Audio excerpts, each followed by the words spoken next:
Welcome to Little Vegan of Gapan, Nueva Ecija.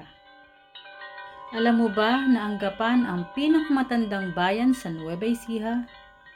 Its foundation in 1595 makes Gapan the oldest town in Nueva Ecija and one of the oldest in the Philippines.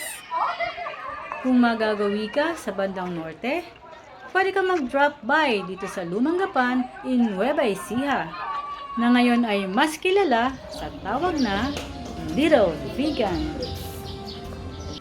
Kung food trip ang hanap mo, dito ka sa tagpuan sa Lumang Gapan. Kung mas feel mo naman ang samyup, meron din dito sa second floor. Mamaya, aakyat tayo dyan. Medyo gutom na rin kasi kami, pero mas inuna namin ang pasyal kaysa kumain. Kung may kasama ka namang bata o isip bata, siguradong mag-e-enjoy kasi may LED lights balloons for sale for only 100 pesos.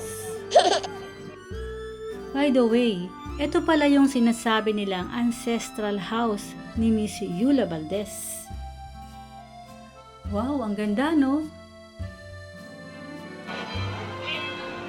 This heritage features cobbled streets, vintage lampposts, the old town hall of Gapan, and rows of well-preserved ancestral houses built during the Spanish and American colonial periods in the Philippines.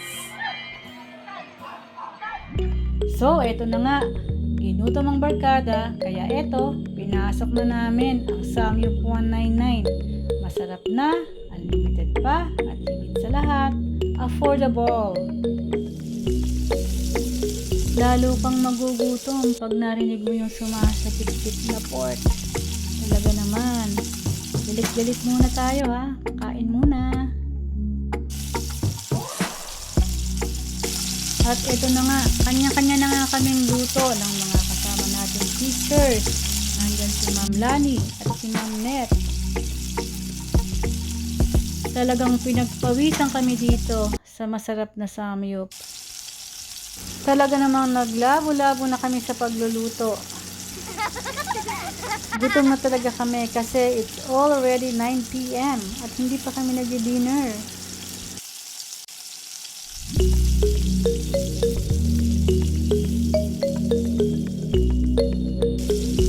At nasa kabilang table naman ang iba pa nating kasama dahil hindi nga tayo kakasya sa isang lamesa. At syempre pa, picture taking na umatikabo. Selfie dito, selfie doon. Tama ang sabi nila, mas maganda nga talaga sa gabi ang Little Vegan.